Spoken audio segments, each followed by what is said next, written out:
as a percentage of GDP from 20% to 25% over the next 10 years. Resources will be directed towards delivering export growth and forcing a step change in performance to deliver a resilient, internationalised and inclusive economy. We are bolstering our existing support with an additional £20 million of investment over 3 years. This investment will be maximised by focusing on the sectors, markets and businesses where our efforts and those of our delivery partners can have the most impact. We will monitor progress and keep our actions and evidence under review. Gordon Lindhurst. Page 73 of the recently published Scottish Government's plan, A Trading Nation, discusses the importance of air routes connecting to Scotland's international markets, including Edinburgh Airport. It accepts that Scotland has fewer direct long-haul flights than similar-sized European nations. Can the Minister comment on the effect his Government's U-turn on air departure tax will have on the ability to attract these routes, which are so vital to increasing exports? Minister. The Scottish Government recognises the importance of air routes to growing our economy and our exports, as clearly specified in the plan, but we also recognise the fact that there is a climate emergency. The work that we are undertaking, both in the economy portfolio and with our environmental concerns to the fore, is to ensure that we deliver both to meet the requirements of the climate change emergency and to grow Scotland's economy in a sustainable way, built to a not insignificant extent among the significant expertise we have amongst renewable energies as an exportable commodity. And Fulton McGregor. Right, no, sir. The Minister will be aware of the recent food and drink statistics which put the value of Scotland's industry exports at over £6 billion. Does the Scottish Government agree that this progress in growth is put at risk by the Brexit pursued by both the Tories and the Labour Party? Minister. Indeed I do, and Brexit has got the capability to impact right across our economy, particularly on our export sector. And a sector like food and drink, as we all know, is very much dependent on supply chains to market and rapidly getting product to customers. So there's a significant risk to that sector and many others by the reckless behaviour of Conservative and Labour parties with regard to Brexit. Question number 2 has not been lodged. Number 3, Lewis Macdonald. To ask the Scottish Government on what grounds Transport Scotland has failed to reveal which further option or options it has abandoned for dualling the A96. Cabinet Secretary Michael Matheson. As is the case for all major road projects, it's important that we maintain transparency throughout the route selection process and that we provide everyone with an interest and equal opportunity to view our plans and discuss them directly with the project team.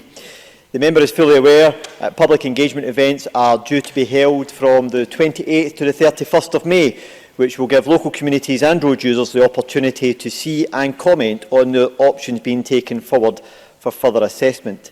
To ensure that as many people as possible are aware of the events in advance, they have been widely advertised, with approximately 3,500 invites having been issued to everyone who has expressed an interest in our proposals, which includes the member. Lewis Macdonald. Thank the Cabinet Secretary, and he is well aware of the environmental impact and cost of building a modern dual carriageway where no such road exists at the moment, and that most of the options Transport Scotland has been considering involve a whole new route for the A96 between Huntly and Contour. Given his own prediction that dualling the A96 will cost the taxpayer 4 times as much as the AWPR, is it not time that Transport Scotland looked for an alternative approach that would minimise the environmental impact and command public support? Cabinet Secretary. I don't know if the member is tempting me to say that we should abandon the dualling of the A96. I'm sure that's not the case. However, of course, environmental assessments are a key part of the route assessment process, which is being undertaken, and these will be taken into account before a final decision is made on the preferred route. In terms of the wider environmental agenda, of course, as the First Minister has already indicated, we are looking at a whole range of different policy areas across government, including within my portfolio, about how we can address some of the wider issues that address our climate change challenge. But I can assure the member that environmental impact assessment is a key part of the decision making which will inform the decision around the preferred route option. Gillian Martin to be followed by Peter Chapman. Gillian Martin. Thank you, Presiding Officer. Last month I asked the Government if the traffic flow as a result of the completion of the AWPR would be taken into account in the assessment of the best route for the dual part of the A96 from Kintora and Inverurie to Huntly. Can I ask how long this assessment is going to take and what importance has been placed on it as a preferred route decision is reached? Cabinet Secretary. Presiding Officer, given that the AWPR is now open, there will be traffic surveys undertaken in the coming weeks, and the data which is collated from that will help to inform our decision in making a choice on the preferred route by the end of this year. Peter Chapman. Thank you, Presiding Officer. The Cabinet Secretary is well aware there is a very strong feeling in the Inverurie area that dualling the existing road around Inverurie is the best and the most cost-effective route to upgrade the A96. Why has this option been ruled out, and why has the Cabinet Secretary refused to meet with the group who are pursuing this option? Cabinet Secretary. Presiding Officer, I'm aware when you undertake a major infrastructure project like this, you will have different groups of individuals who will have different opinions on what the preferred route should actually be. But as part of the engagement process which has been undertaken this May by officials within Transport Scotland and their consultants, I will set out the details as to why they have rejected some of these particular proposals. A particular one, in terms of the online upgrade, which the member is aware of, having raised this matter before, is because of the impact it would actually have on existing residential premises, which would be affected by a loss of their garden areas and also in some cases their properties altogether. And that's why it was one of the routes which was ruled out. But what I can assure the member of is that as a government we are committed to making sure we improve the infrastructure in the north east of Scotland, as we did with the AWPR, as we're doing with the upgrading of the line between Aberdeen and Inverness with a £300 million rail infrastructure investment, and also with the upgrading of the A96 to make sure we dual the route between Aberdeen and Inverness. Question number 4, Angus Macdonald. To ask the Scottish Government what discussions it's had with the National Federation of SubPostmasters regarding additional charging of non-domestic rates for external ATMs at post offices. Minister Kate Forbes.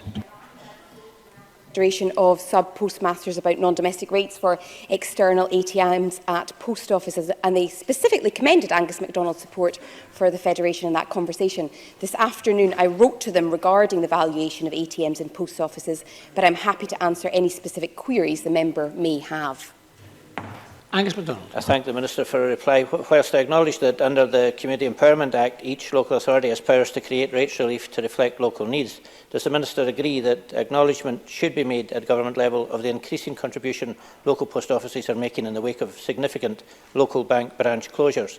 As post offices effectively become the new banking facilities for the respective communities, does the Minister agree there should be more cognizance of that fact? And a start would be to stop classing external ATMs as another business, adding extra financial pressures on sub-postmasters of more domestic rates when, in fact, ATMs are already integral to the post office services. Minister.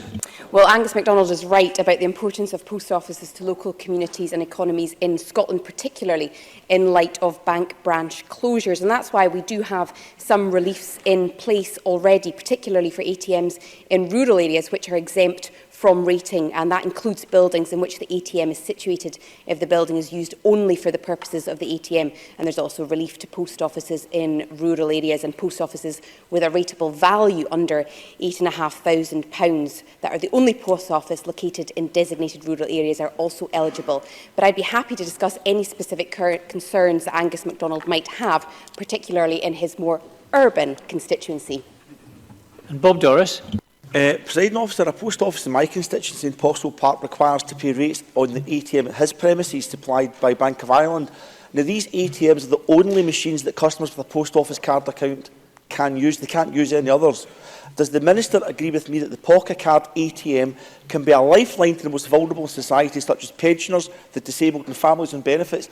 And therefore, Minister, would you request an urgent review of the rateable value on such ATMs as business costs levied are effectively passed on to local businesses that are providing a vital service? And if these ATMs are withdrawn, it's my constituents that will suffer. Minister. Thank Bob Doris for that question. I absolutely understand the importance of those services to Bob Doris's constituents. And if the Scottish Government can do more to help, then we will certainly consider that, with the caveat that rateable values are set by independent assessors and the Scottish Government has no remit to interfere in that process. Nevertheless, if perhaps Bob Doris and Angus Macdonald would like to meet to discuss their specific constituency issues, then I'd be happy to do so. Thank you. Question number 5, Maurice Corry. Thank you, Presiding Officer. To thank the Scottish Government to ask the Scottish Government, in light of the potential impact on the local natural environment, what its position is on whether the proposed development at Lomond Banks near Balloch is an acceptable proposal for a national park. Minister Marie Gougeon. As I'm sure the member will understand, ministers cannot comment on the specifics of this proposed development as it is a live planning case. Maurice Corry.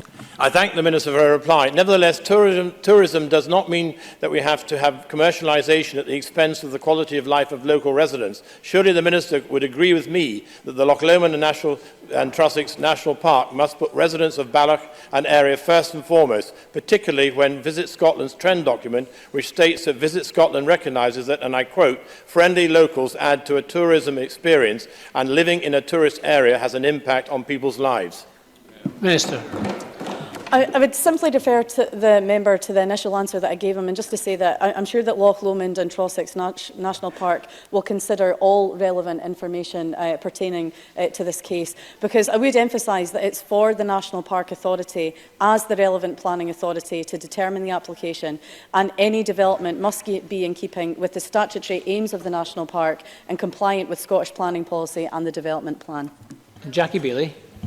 Scottish Enterprise purchased the land for the proposed development about 20 years ago at some £2 million. Now I understand that they intend to sell it for £200,000 to Lomond Banks, a significant difference. Indeed, Lomond Banks are likely to receive a grant, so public funds could be used to pay them to develop this area. Does the Minister regard this as an appropriate use of public resources, and will she consider with planning colleagues whether to call this application in, which would provide confidence in the decision-making process? Minister. Again, I would refer the member to my initial answer that this is a live planning case, and I simply can't comment on that. And if there are, and again, in relation to her second point, that would be a point for the planning minister to look at rather than myself. If there are any particular issues that Jackie Bailey would like to raise, I would urge her, I'm sure she already has, submitted put in a comment to the planning application as it is at the moment, and to highlight these issues. Question number 6, Maureen Watt. To ask the Scottish Government how the draft neurological action plan will help people with ME. Minister Joe Fitzpatrick. We want to ensure that everyone living with ME in Scotland is able to access the best possible care and support to live well on their own terms. That's why we've made it a priority through our programme for government to implement Scotland's first national action plan on neurological conditions. This has been produced in collaboration with the neurological community and will be published in final form later this year. Maureen Watt. I thank the Minister for that reply.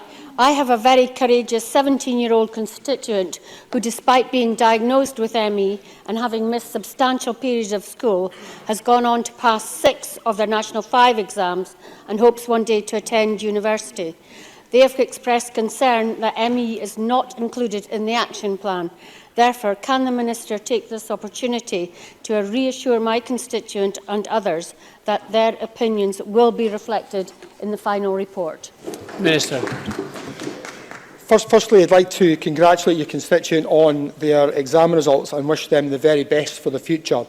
The National Action Plan for neurological conditions is not condition-specific, encompasses all conditions, including ME, and is a broad approach which aims to make improvements for everyone, regardless of the specific neurological condition they live with. So we are currently reviewing responses received during the recent public consultation. We want everyone to fully embrace the action plan and to recognise that it does represent their condition and circumstances. Therefore, we'll take on board the feedback that we've received and endeavour to ensure that the final plan is clear throughout, that it is in its intent and scope is for all neurological conditions, including ME. Miles Briggs. Thank you, Presiding Officer. I agree with the points Maureen Watt just made, but can I ask the Minister what discussions have the Scottish Government had with ME charities and other stakeholders about how to increase the current levels of funding around research into ME, and would he agree to meet with me and the charities to discuss how we take this forward? Minister. The Scottish Government frequently meets with a range of stakeholders, but if Mr Briggs wants to have a discussion about this specifically, then we meet on regular occasions, so I'm sure we can include that in our next meeting. Very good. Question number 7, Rhoda Grant. To ask the Scottish Government what it is doing to support health services in rural areas. Cabinet Secretary Jean Freeman. We are supporting rural general practice with a comprehensive package of measures, including increased investment in recruitment incentives and relocation costs for GPs moving to rural posts, investment to support IT improvements and to support rural dispensing practices, together with investment to support GP recruitment and resilience schemes and the new GP contract negotiated and agreed with the BMA, which aims to provide a more attractive career in rural and urban practices by enhancing the GP role as expert medical generalist, supported by a multidisciplinary team dedicating more time to patients who are in most need of their skills. Rhoda Grant. Following the Sturrock report, employees in a number of health boards are now raising similar concerns about bullying. My constituents in the Western Isles are raising worrying concerns with me and are keen that their situation is also independently investigated. Can I ask what steps she has taken to investigate bullying in the Western Isles Health Board, and also what comfort can she give to my constituents about these allegations and how they're going to be dealt with in order to create a safe working environment for them? Maurice, Cabinet Secretary. So, of course, I would share Ms Grant's commitment to the creation of an increasingly safe working environment for our staff in the health service. I am aware of the recent media reports and have had some discussion with the Board of Western Isles on the 3 individuals, the 3 allegations of bullying. If Ms Grant has other allegations from constituents that she wishes to raise with me, then of course I will look at those very seriously. The Sturrock report itself, whilst focused on NHS Highland, as I said in my statement at the time, produces significantly important points for us to consider across our NHS. We will consider individual situations as and when they arise, but equally importantly, we are pursuing the work that I outlined in my statement to ensure that across our health service, in collaboration with our rural colleges, our trade unions and recognised employee organisations and with the regulatory authorities, that we continue to take the steps necessary to promote a positive working culture in the NHS. Question number 8, Joan McAlpine. To ask the Scottish Government when Ministers last met the UK Secretary of State for International Trade and what was discussed. Minister Ivan McKee.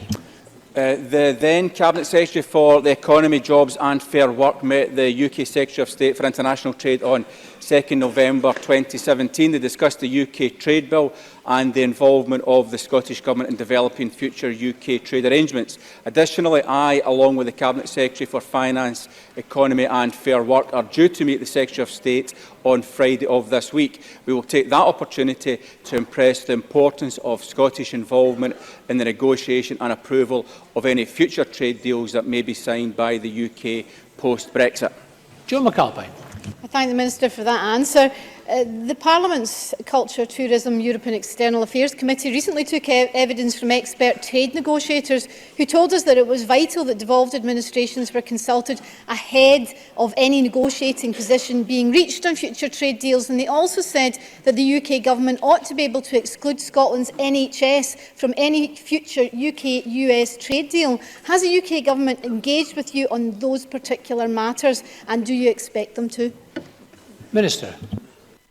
In answer to the question, the UK Government has not engaged with us on those specific matters with regards to Scotland's NHS, and I can reiterate the Scottish Government's position that we would be strongly opposed to anything that opened up our NHS or any other aspect of our public sector to unwanted interest from businesses that might seek to privatise or otherwise challenge some of those services, and that underlines and highlights the critical importance of Scottish engagement in the process of negotiating trade arrangements by the UK Government going forward. Thank you very much, and that concludes general questions. We turn now to First Minister's questions. Question number 1 from Ruth Davidson. Thank you, Presiding Officer. In 2013, the First Minister signed the Edinburgh Agreement, which made clear that the referendum would deliver a result that everyone would respect. Now, we know the First Minister's pitch to voters this week to rerun not just one referendum, but 2. Yep. I'm against that, but just out of interest, is she claiming to respect the results of any reruns, given she failed to last time? Yeah.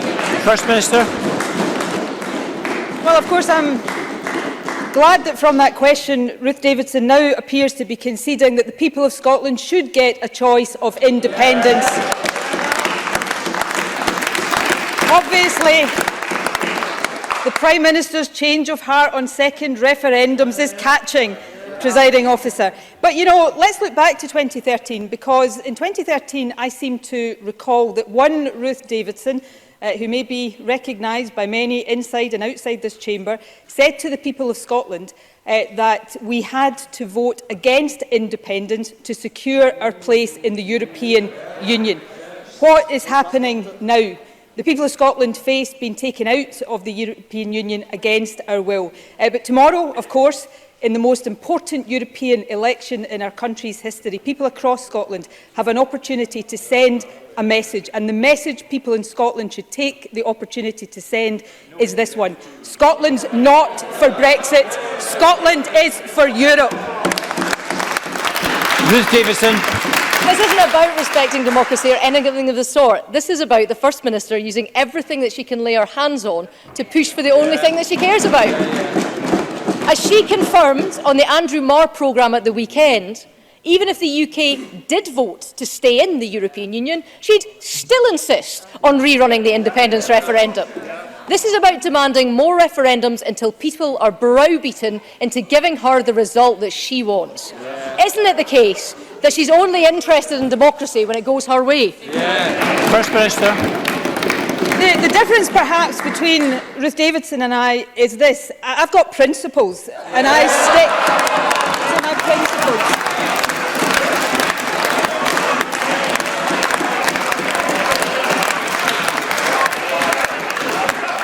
Ruth Davidson wouldn't recognise a principle. You know, Ruth Davidson used to passionately oppose Brexit. Now Ruth Davidson supports Brexit. She used to demand that we stayed in the single market. Now she wants us taken out of the single market. And Ruth Davidson, of course, used to call Boris Johnson names that I can't repeat in this chamber. Now she's cozying up to Boris Johnson, the arch-Brexiteer. Do you know, I can't help thinking that it is just a pity that flip-flopping is not an Olympic sport, because Ruth Davidson would be a guaranteed gold medal winner. First, Ruth Davidson. Presiding Officer, I've never had a problem standing up to the alpha males in my own party. I wonder if the First Minister is able always to have said the same. And despite campaigning in the Brexit referendum UK-wide, the First Minister now refuses to accept the result because she lost it. And she talks about principle. Well, let's talk about a matter of principle. I believe that if you ask people to make a decision, if you say to people that we will enact whatever you decide, then democracy is fundamentally damaged if at the first opportunity you insist that vote is held again. Doesn't she see that? Doesn't she see that you shouldn't change the rules after the event? First Minister. Well, if Ruth Davidson thinks that the views of the people of Scotland should always be respected, then why is it that she does not want the view of 62% of people in Scotland who voted to remain in the European Union respected? It was Ruth Davidson who told the people of Scotland that we had to reject independence to stay in the European Union, and we now face being taken out against our will. So people in Scotland tomorrow do have that opportunity to send a very clear message, to send the message that Scotland does not want Brexit, Scotland did not vote for Brexit, Scotland wants to remain in the European Union. And Ruth Davidson. Presiding Officer, we have enough common sense to see the contradiction of an SNP seeking to end a UK union in which we can dismiss the government over us while taking us into a far larger union in which we cannot dismiss anyone. Yeah. Not my words, the view of the former SNP Deputy Leader Jim Sillars writing at the weekend. And isn't he right? Isn't he right that the SNP is a party that demands sovereignty for Scotland but who would trap us in a common fisheries policy and adopt the euro? It's a party that hasn't met a referendum that it doesn't want to overturn, a party that refuses to abide by the democratic decisions we all agreed that we would respect. Presiding Officer, we have had enough of referendums. Scotland wants to move on. Why can't she see that? First Minister. It's clear the Prime Minister doesn't necessarily think there's been enough referendums. You know, we've had Ruth Davidson's grovelling loyalty to the Prime Minister and her Westminster bosses. It must be so heartbreaking for Ruth Davidson to see none of that repaid as the Prime Minister has just torpedoed her pitch in the European elections. A pitch where she didn't have anything positive to say at the outset. But, you know, I think we see Ruth Davidson so desperate to cosy up to Boris Johnson today that her conversion to a hard Brexiteer is complete. What people over the last 3 years have seen, of course, is the power of small independent countries in the European Union. Small independent countries like Ireland. What a contrast to the way Westminster has treated Scotland. And that's why when people cast their votes tomorrow, I believe they will cast a vote to say to Westminster loudly and clearly, we don't want a Tory Brexit. We want Scotland to remain in the European Union.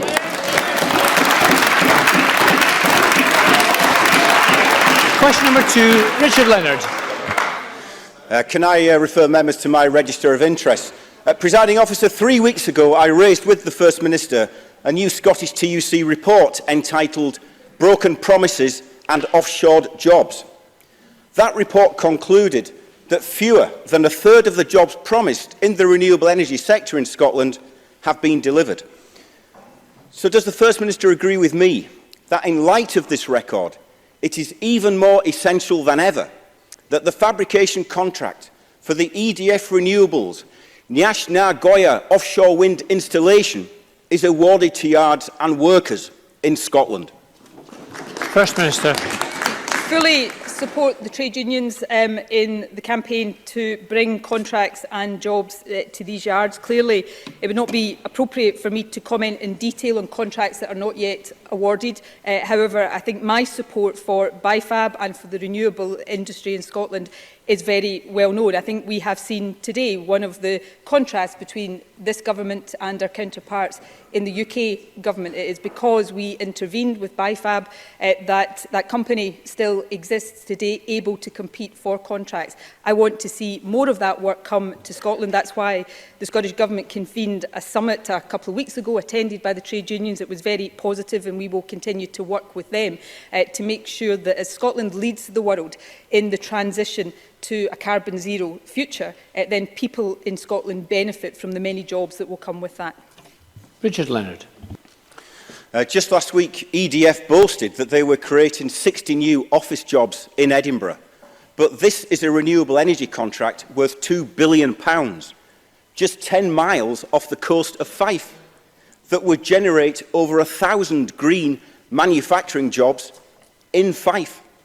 Instead of which, it is reported today that EDF may be placing these contracts in Indonesia. According to the Scottish TUC, the transportation alone of these structures from Southeast Asia would generate carbon emissions equivalent to an extra 35 million cars on the road. And we are in a climate emergency. So what will the First Minister do to send a clear message to EDF that if it wishes to be part of Scotland's renewables future, it must stand by the promises made to these workers and to the communities of Fife? First Minister. Well, the Scottish Government sends a very clear message to all companies letting contracts like this that we want to see Scotland treated fairly, and that message is unequivocal. As I'm sure Richard Leonard will appreciate, it would not be helpful to anybody for me to comment further on the detail of negotiations and decisions that are ongoing. But the Scottish Government is acting here.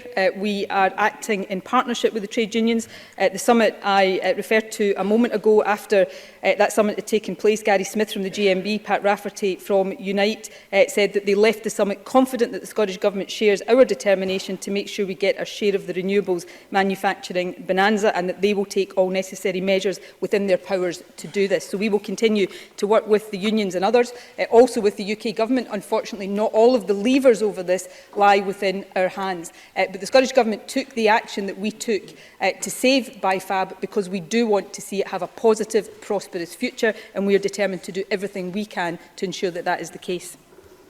Richard Leonard. Well, the time has come to act. And when I raised this with the First Minister just 20 days ago, she responded by saying that, and I quote, "Meeting the targets of climate change will mean that we have to up our ambition and action across the whole range of government responsibilities. That also puts a responsibility on the shoulders of opposition parties." Well, this opposition party is shouldering our responsibility, and next Wednesday in Parliament we will lead a debate on the future of BIFAB and the award of renewable energy contracts. We want to win cross-party support so that this Parliament can send out a united message that offshore wind must not mean offshore jobs. So will the First Minister back the Labour motion, support the trade union campaign, stand with the communities of Fife and stand up for these jobs? First Minister. I obviously haven't seen the Labour motion, but let me make an open offer to Richard Leonard today if he wants to talk to the Scottish Government about the terms of that motion so that we could come together and jointly back that. Then I am more than happy for the Scottish Government to have those discussions, because I think we should come together. The Scottish Government should be judged on our actions over BIFAB. BIFAB would no longer exist right now but for the action the Scottish Government took. The Scottish Government, of course, has a financial stake on behalf of the taxpayer in BIFAB. Not only do we want to see it succeed for all the reasons Richard Leonard and others do, but we want to see it succeed on behalf of the return to the taxpayer as well. So we will do everything within our power. We are already taking action in terms of the discussions at the summit, and we will work with anybody to make sure that BIFAB and other businesses in the renewable sector in Scotland flourish in the way that I think they've got every reason to expect to do. So I look forward to the discussions between now and next Wednesday, so that hopefully we can come together behind a motion that shows the support of this entire Parliament for BIFAB and its workforce. A couple of constituency questions. The first from Jimmy Halker-Johnson. The First Minister will be aware that a few nights ago, Elgin Mosque was daubed with the swastika and offensive language on the outside of the building. It's not the first time that an attack of this nature has been brought to the attention of this chamber, and I fear it won't be the last. But will the First Minister join with me and with politicians from across all parties in Murray in condemning this attempt to intimidate the Muslim community in Elgin? And will she give a clear commitment that the Scottish Government will ensure the resources are in place to protect Scotland's places of worship, and when they are targeted in this manner, that no stone will be left unturned in bringing those responsible to justice? First Minister. Can I wholeheartedly echo the comments that have been made by the member? I know Richard Lochhead, as the local MSP for Elgin, has already expressed similar sentiments. I unreservedly condemn any attack on a mosque or any other church or place of worship. I suspect I have more mosques in my constituency than any other constituency in the country. And I know the impact on our Muslim community of any attack or threat against any of their mosques. And that applies, of course, to anybody of any faith and any place of worship. I had the honour of addressing the General Assembly of the Church of Scotland this morning. All of Scotland's faith have a very proud record in coming together and standing against intolerance, prejudice and bigotry, and we should all stand shoulder to shoulder with them as they do so. Joanne Lamond. Thank you, Presiding Officer. Does the First Minister share my grave concern at the deeply disturbing report in the Glasgow Evening Times revealing Police Scotland figures that there has been a very significant increase in sexual crimes in the city since 2013, and indeed that in some areas this has meant a doubling of sexual offences in 5 years, with all the suffering that brings? What reassurance can the First Minister give to the people of Glasgow that the city will have the police resources to address this deeply worrying trend, and equally that there will be sufficient support to those who are the survivors of these sexual offences? First Minister. Well, any increase in sexual crime is of enormous concern, and I would echo Joanne Lamont's comments in that regard. Some of the, I'm not suggesting this is the case in the figures she cites, but some of the increase we've seen in sexual crime in recent years has come from the reporting of historic sexual crime, and I think that is something that we should all encourage. However, there are, of course, more police on our streets now than when this government took office, and that is an important part of keeping the people of Glasgow and people right across Scotland safe, and the police and all of us should take tackling sexual crime extremely seriously. We also must do everything we can to provide support for survivors of sexual crime, and through a whole range of different initiatives the Scottish Government does that and will continue to do so. Thank you. Question number 3, Alison Johnson. Thank you. I'm sure the whole Chamber will wish to join me in extending my sincere sympathies to the family and friends of the cyclist who tragically lost their life in Glasgow this morning. Sustrans research out today tells us that children on bike or on foot in the most deprived areas of Scotland are more than 3 times as likely to be injured or killed on the roads, simply as a result of their postcode. So it is clear that despite their very best efforts, a fragmented council-by-council approach to safer streets simply isn't working. Given obvious concerns about road safety, the government's own deadline for 10% of journeys by bike by 2020 looks more unachievable than ever. When will the First Minister take action? First Minister.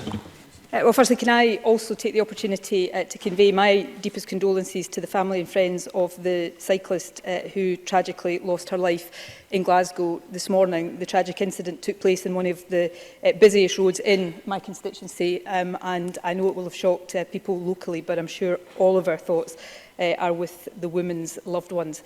In terms of the wider question that Alison Johnson has raised, of course, we have doubled the budget for active travel, and that is something we are committed to continuing.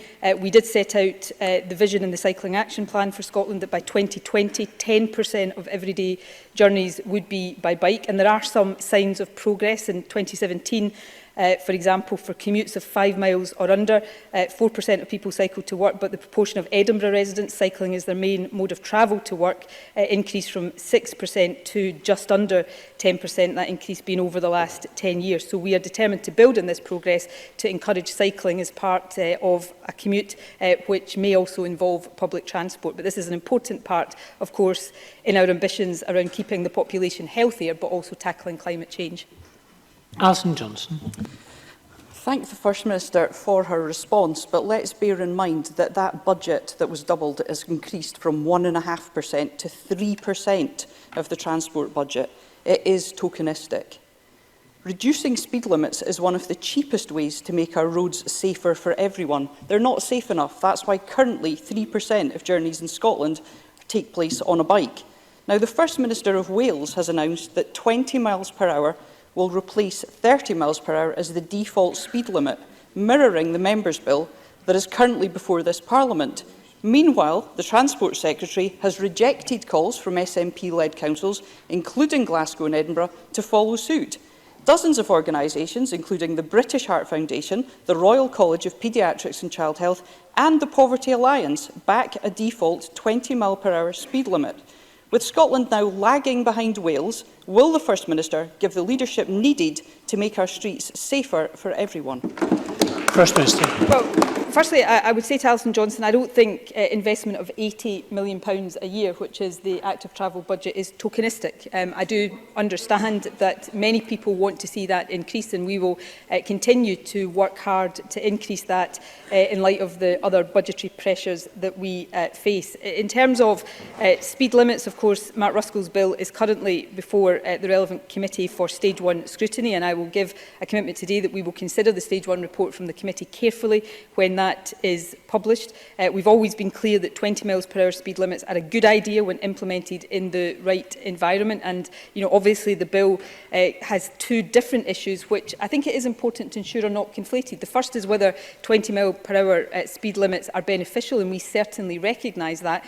The second point, of course, is whether a blanket approach is the best way of achieving these desired benefits, and we will pay close attention to the views of the committee when the stage 1 report is published.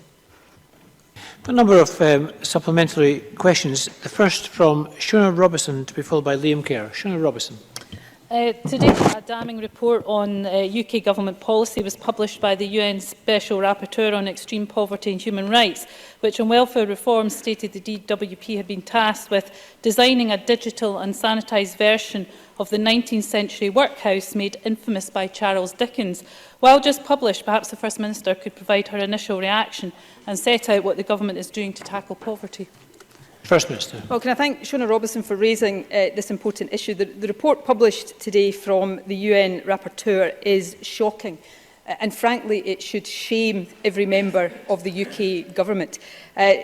Says things like much of the glue that has held British society together since the Second World War has been deliberately removed and replaced with a harsh and uncaring ethos. British compassion has been replaced by a punitive, mean-spirited and often callous approach. I think those comments should make every UK minister pause and reflect seriously on their welfare policies, on their austerity approach, and decide to change course immediately. By contrast, the report talks about the work being done by devolved administrations. It says that Scotland is spending £125 million per year to protect people and has put in place ambitious schemes for addressing poverty. So we will continue to work hard to mitigate the impact of Westminster cuts, but also to build a system here in Scotland that protects people and is based on dignity and respect. Liam Kerr, to be followed by Liam MacArthur. Liam Kerr. Thank you, Presiding Officer. On Monday, Councillor Graham Campbell was woken up in the middle of the night. His car had been firebombed. The flames were spreading to his house and could easily have killed him and his family, or spread to nearby homes. Now, I understand the First Minister cannot comment on live police investigations, but will she condemn this attack in the strongest possible terms? And does she agree that any threat or direct action made to politicians for simply carrying out their duties at any level and of any party is an attack on our very democracy and must be met with robust and decisive action? First Minister. I condemn that incident strongly, very strongly and unreservedly, and I would take the opportunity to send my best wishes to Councillor Campbell and to his family. I'm sure they were deeply shocked at what occurred. As the member rightly says, I cannot and will not comment further on the specific incident because it is, of course, a matter for police investigation. But I do think attacks on politicians of any nature are to be condemned. We live in a society where we should encourage and embrace robust debate, but we should try to conduct those robust debates in a civilised and respectful way. None of us in this chamber live up to that on all occasions, but all of us should try harder to do so because our democracy and the people we serve deserve no less.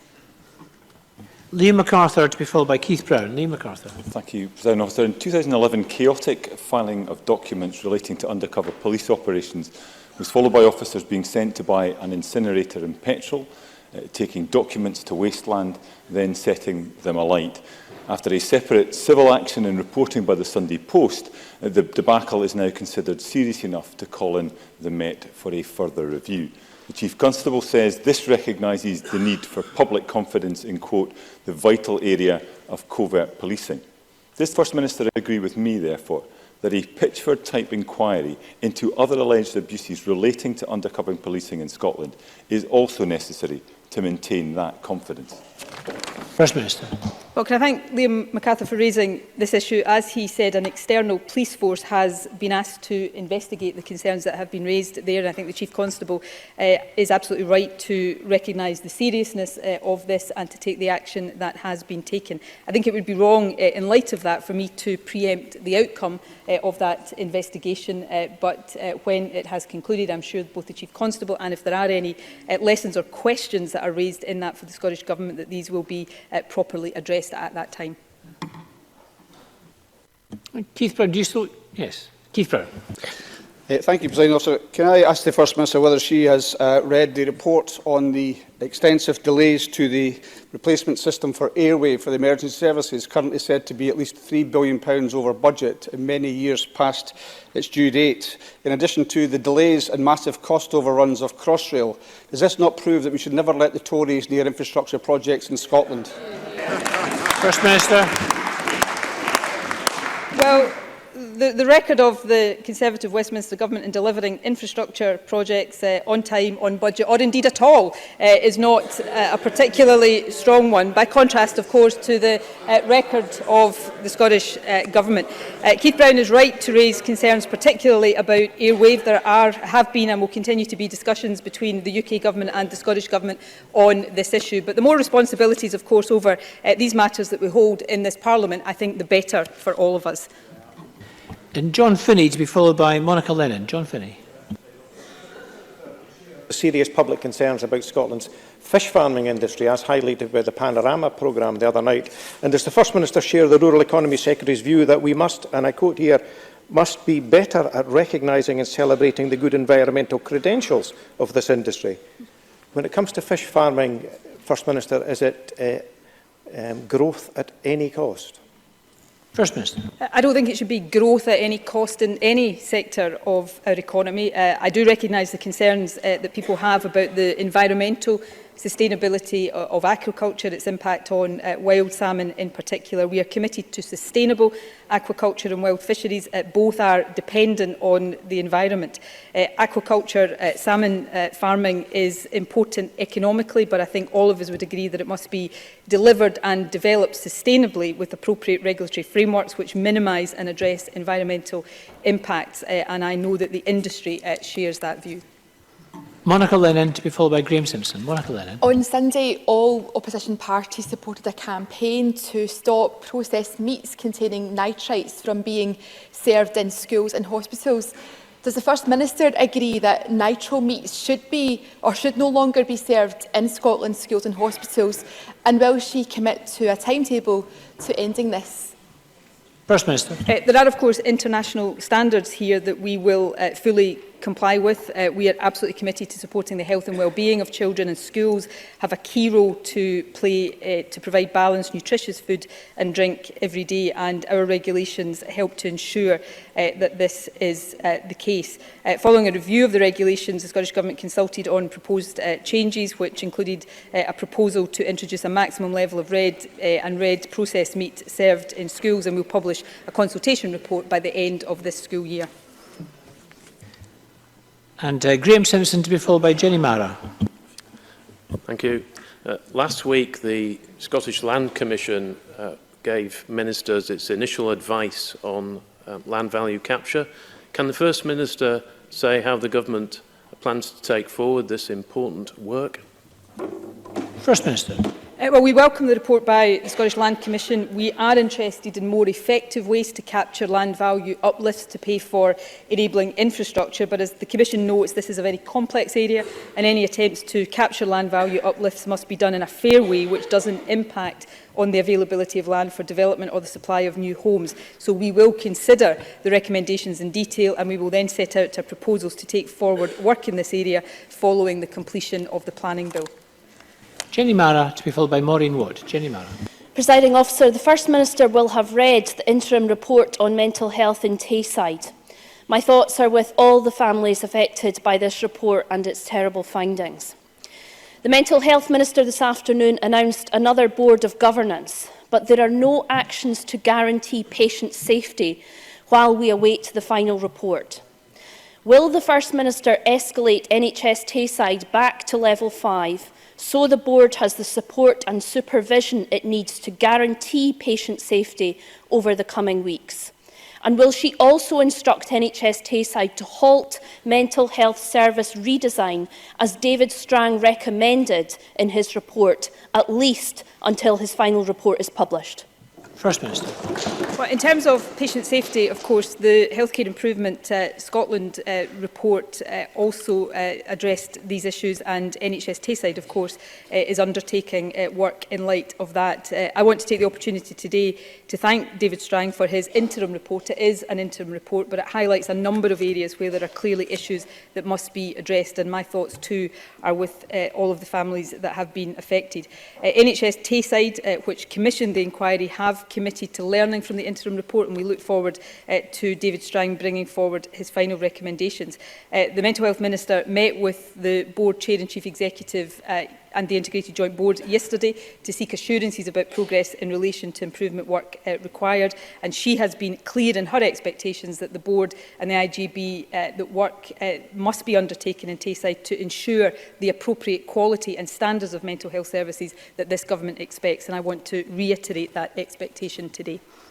Maureen Watt, to be followed by Maurice Corry. Maureen Watt. Just over a month ago, First Minister, you wrote to the Prime Minister to call for greater involvement of devolved administrations in Article 50 negotiations. Can the First Minister confirm whether or not such a call has been reflected in the Prime Minister's new and improved Brexit deal? First Minister. Well, as far as I'm aware, although I'll be corrected if I'm mistaken about this, there was no substantive response from the Prime Minister to that letter. Scotland hasn't been meaningfully consulted at any stage of this process. We certainly weren't consulted in advance of the Prime Minister making her speech yesterday. Scotland, the Scottish Government, the Scottish Parliament and the people of Scotland more generally have been completely ignored in this whole sorry saga, and that's why I hope people in Scotland do tomorrow take the opportunity to send Westminster, the Prime Minister, whoever he or she may be by next week, a very strong message that Scotland doesn't want Brexit. Scotland wants to remain at the heart of Europe. And Maurice Corry. Presiding Officer, having been privileged to visit our new aircraft carrier HMS Prince of Wales in Rosyth recently, I was very impressed with such a fine example of British shipbuilding and assembly skills in Scotland. This is a project where many of our armed forces veterans are working. What will the First Minister do to keep our veterans' skills employed in this sector? First Minister. Well, of course, the Scottish Government is doing a great amount of work to support our veterans, and I would take the opportunity to thank all those who serve in our armed forces and all those who have served in our armed forces. I also am a strong supporter of shipbuilding in Scotland, and in the days when Govan Shipyard was in my constituency, it's now of course represented by Humza Yousaf, learned a lot about that proud industry. And of course one of the many things I regret about the independence referendum in 2014 is the commitments made to the shipbuilding industry by the Conservatives have, like so many of their other commitments made back then, been reneged upon. And question number 4, Gordon Macdonald. To ask the First Minister what the Scottish Government's position is on the creation of 500 highly skilled tech jobs in Edinburgh by Lloyds Banking Group. First Minister. I warmly welcome the announcement of this new tech hub. It's yet another vote of confidence in the quality of the Scottish workforce and in the strength of our financial sector. With this announcement, Edinburgh is fast becoming one of Europe's most competitive tech hubs. We see this through its growth in start-ups, offerings from its world-leading universities and new digital academies like Code Clan, which provide greater choice for careers in the industry. This is a significant step forward in the Government's work to position Scotland as a vibrant and innovative digital economy. Gordon Macdonald. I thank the First Minister for that answer. As an Edinburgh MSP, I'm delighted our capital is becoming one of the most competitive tech hubs in the EU. These industries especially provide online financial services, benefiting greatly from the access to the EU single market. How will the First Minister seek to capitalise on growth in these sectors to create more jobs here in Edinburgh? First Minister. Well, there is no doubt Brexit is a real threat. Being taken out of the single market is a grave threat to jobs in this sector, as it is a threat to jobs in many sectors across our economy. We are working in partnership with the financial services sector through, for example, the Financial Services Advisory Board, which I co-chair, to support its continued growth, not just here in Edinburgh, but across Scotland. Our development and skills agencies are actively engaging with the sector and professional bodies to support this, and our support for FinTech Scotland is a good example of how the Scottish Government is working with the sector, our agencies and our universities to drive growth and innovation in financial services and to attract investment and talent here to Scotland. Jamie Halker-Johnson. Thank you. The announcement of potential new tech jobs is obviously welcome, and it's incredibly important that there is a pipeline of skilled employees entering the sector. So can the First Minister comment on why financial services as a foundation apprenticeship is still available in only 5 of Scotland's 13 college regions, excluding my constituents in the Highlands and Islands? And given that reskilling into a technology career can cost over £6,000 per course, prohibitive amount for many people, can she advise on what additional support the Scottish Government can provide for those looking to move into this sector? First Minister. Well, we continue to provide a range of support. I mentioned the Financial Services Advisory Board in my earlier answer. The last meeting of that, which took place just a couple of weeks ago, as has been the case at many of its meetings, was discussing skills and how we build the skills base in the sector. So there is a lot of work between government, our agencies and the sector to make sure we're doing exactly that. I have to gently say to the member, though, the biggest concern that is raised in this sector and in many other sectors about the recruitment and attraction of skills is the ending of freedom of movement that comes with both Brexit and the Conservative government's obsession with a hostile environment and cutting immigration. So we need to make sure that we have an immigration system in Scotland that continues to allow us to attract the best people, not just from within Scotland, but from countries across Europe and further afield. Question number 5, Rachel Hamilton. To ask the First Minister what action the Scottish Government is taking to promote active travel. First Minister. The Scottish Government doubled the active travel budget to £80 million in 2018-19. The majority of this funding is allocated to local authorities to deliver high-quality walking and cycling infrastructure. Funding also includes more than £10 million to support local authorities and communities to deliver behaviour change programmes, including cycle training and increased access to bikes and e-bikes to encourage more people to walk and cycle. Last year we appointed Scotland's first Active Nation Commissioner, Lee Craigie, as the national advocate for the benefits of walking and cycling, including for everyday short journeys. Rachel Hamilton. I thank the First Minister for that answer. She will be aware that this is Walk to School Week. However, less than half of Scottish children walk to school, and 1 in 4 parents is concerned about the impact of pollution near schools. The SNP government have fallen behind on reducing transport emissions, and their target for increasing cycle journeys will not be achieved for an astonishing 239 years. Will the First Minister agree with the Scottish Conservatives and consider investigating the use of air quality monitors to give parents reassurance that their children are breathing clean air when walking to school? First Minister. We will continue to take action to improve air quality through supporting councils with low emission zones, encouraging people to walk or to cycle instead of using their car, investing in cleaner vehicles, buses and cars, investing in the technology that supports that, and of course investing in active travel in the way that I've set out. That is not helped by the kind of knee-jerk opposition we get from the Conservatives to some of the policies to try to give councils more powers to deal with these things. So hopefully the member will be able to prevail upon her own party colleagues to work with the Scottish Government to make real progress here, which I think is now within our grasp. And question number 6, Pauline McNeill. Thank you. To ask the First Minister what the Scottish Government's response is to reports that around 1 in 5 of Scotland's free-to-use ATMs are expected to introduce charges to customers in the next 12 months. First Minister.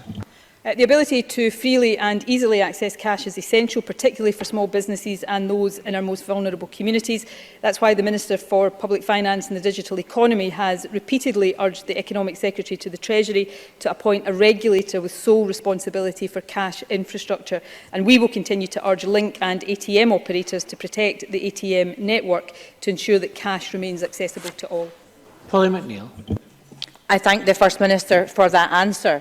She will be aware that the ATM industry body has warned that 1 in 5 ATMs could charge for withdrawals in Scotland within the next year. 2.7 million people in the UK rely wholly on cash for their daily lives, with 78% of consumers in the 2 lowest household income groups relying on cash 2 to 3 times a week. So you can see the impact that this will have on the poorest communities. Does the First Minister agree that we should work cross-party, we should support our consumer guarantee for free access to cash, and we should also get behind the crucial work that MP Jed Killen is doing to legislate for this?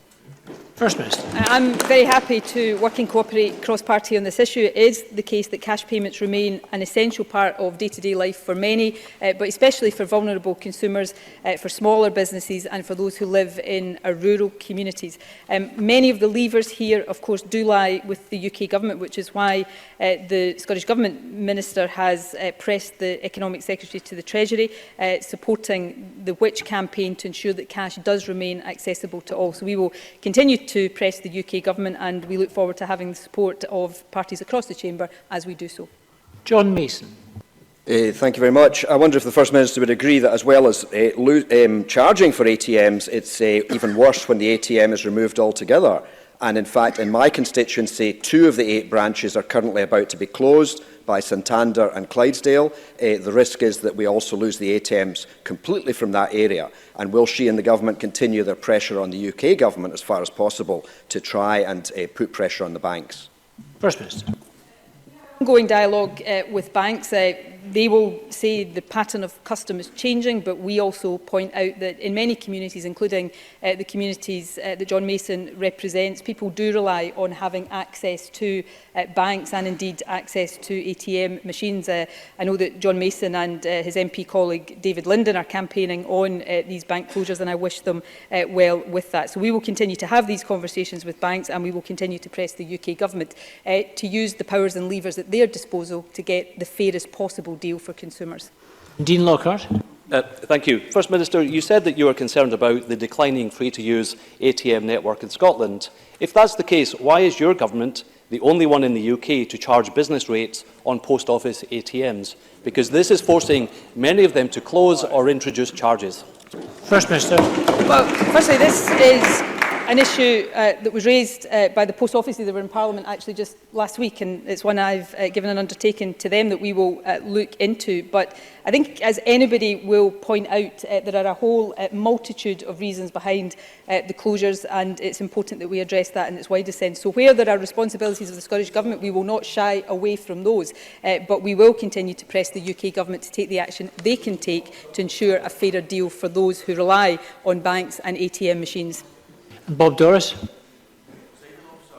Cardtronics have imposed charges on 2 previous free-to-use ATMs in my constituency. It appears a dispute between them and Link explained the charges, which disproportionately impacts those on the lowest incomes. Will the First Minister offer her support to myself and Patrick Grady MP as we seek to secure a meeting with the Payment Systems Regulator in an attempt to eliminate these unfair charges? First Minister. The Public Finance and Digital Economy Minister met with the Payment Systems Regulator in December last year to urge it to use its regulatory powers. So I certainly wish Bob Doris and Patrick Grady well in seeking a meeting to press that case. The Scottish Government has asked the regulator to ensure that no ATM in a vulnerable community closes until a new operator is found, and that communities are not left without free access to cash as a result of Link's changes to interchange fees. I welcome the support of members across the Chamber in ensuring that the regulator is fully aware of the continued impact of ATM closures and charges on communities across Scotland. Thank you very much, and that concludes the First Minister's questions.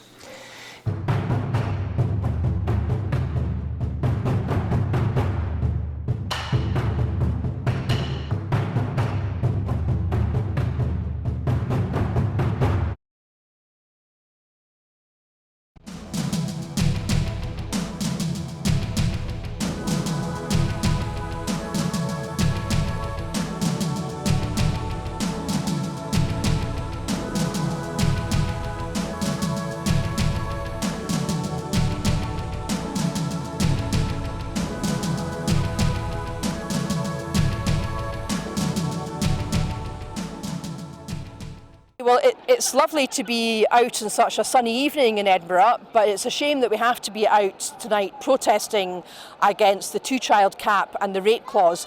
Well more than a year since Alison Thulis, my colleague at Westminster, first spotted it in the small print of a Tory budget. Very glad to see such a huge demonstration today and so many people still coming along 1 year after the rate clause came into force to show their opposition to this vile and despicable policy. The UK government have never been able to justify this policy, and we saw that this week with Esther McVeigh's pathetic attempts to say that the rate clause was somehow double support for women and that gives them some kind of chance to talk about the most appalling and disturbing experience of their life.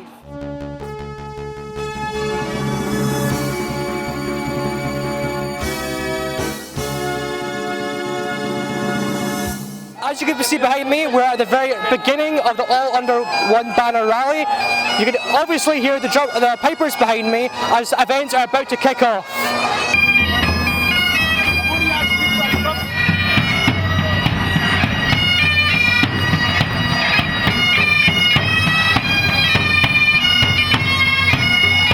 It's time to aim high, look resolutely outwards, and never, ever accept second best. Above all, it's time to believe that we can. We can build that better country we know is possible. And friends, we will. If you enjoy watching our programmes, please help us to be Scotland's independent broadcaster by signing up to become a Broadcasting Scotland supporter.